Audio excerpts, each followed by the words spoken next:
की रफ्तार चाहे कितनी भी तेज क्यों ना हो, लेकिन जब इतिहास के पन्नों को पलटा जाता है तो यादों का एक ऐसा कारवां निकल कर आता है जो हमें एक अलग ही दुनिया में ले जाता है।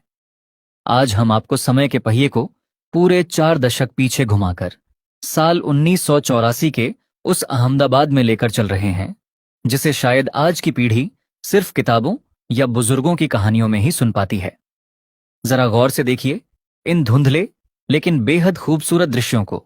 ये वो दौर था जब न तो आज की तरह आसमान को छूती कंक्रीट की इमारतें थीं, न ही सड़कों पर गाड़ियों का ये अंतहीन बहराह कर देने वाला शोर था।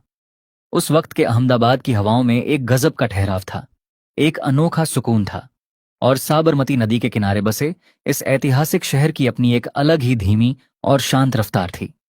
अगर हम उस दौर के अहमदाबाद की सड़कों पर नजर डालें तो हमें आज के ट्रैफिक जाम की जगह साइकिलों का एक लंबा कारवां दिखाई देता है। कहीं कभार बीच से गुजरती हुई वो विंटेज फिएट एम्बेसडर कारें या बजाज के पुराने चेतक स्कूटर नजर आते हैं, जो उस जमाने में किसी अमीर की पहचान हुआ करते थे। यह वो दौर था जब पुराने शहर, जिसे हम कोट विस्तार कहते हैं, की संकरी और घुमावदार गलियों में हर सुबह एक नई उमंग के साथ शुरू होती थी। अहमदाबाद की विश्व प्रसिद्ध पोल पोल संस्कृति उस समय अपने पूरे शबाब पर थी। लकड़ी की नक्काशीदार बालकनियों वाले वो ऊंचे मकान, जहां हर एक घर की दीवार दूसरे घर से इस कदर जुड़ी थी कि मानो लोगों के दिल भी एक दूसरे से पूरी तरह बंधे हुए थे। दोपहर की उस तीखी और कड़क धूप में भी इन पोल की गलियों में एक ठंडी छांव सी महसूस होती थी, क्योंकि यहां सिर्फ पड़ोसी नहीं रहते थे, बल्कि पूरा का पूरा मोहल्ला एक विशाल और अटूट परिवार की तरह सुख दुख में साथ खड़ा रहता था। सुबह उठकर चबूतरे पर पक्षियों को दाना डालना, पड़ोसियों के साथ मिलकर चाय की चुस्कियां लेना और देश दुनिया की राजनीति पर चर्चा करना यहां की रोजमर्रा की जिंदगी का एक अहम हिस्सा था। साल 1984 का यह कालखंड अहमदाबाद के इतिहास में कई मायनों में बेहद खास, ऐतिहासिक और भावुक कर देने वाला रहा है।